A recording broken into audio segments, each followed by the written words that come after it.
அனைவருக்கும் வணக்கம். இன்றைக்கி எங்கள் வீட்டில் குழிப்பணியாரம் ஈவினிங் ஸ்நாக்ஸுக்கு செஞ்சாங்க.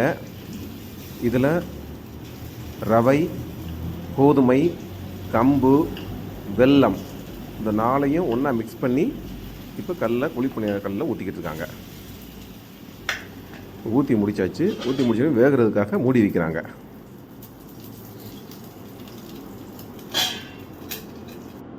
இப்போ வெந்த பிறகு திருப்பி பிரட்டி போடுறாங்க. நாங்கள் இதில் யூஸ் பண்ணுற எண்ணெய் வந்து தேங்காய் எண்ணெய், தேங்காய் பருப்பு நாங்களே வாங்கிட்டு வந்து செக்கில் ஆட்டி அதில் வந்த எண்ணெயை தான் இதில் யூஸ் பண்ணிக்கிட்டு இருக்கோம்.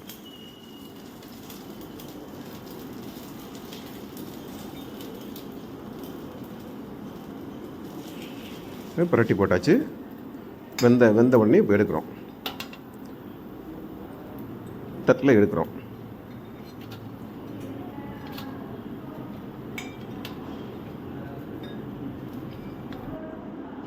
தட்டில் எடுத்தாச்சு. இப்போ பிச்சு பாருங்கள், சூப்பராக இருக்குது. கம்பு, கோதுமை, ரவை, வெல்லம் சேர்ந்த பணியாரம் கடைசியாக டீயுடன் முடிகிறது.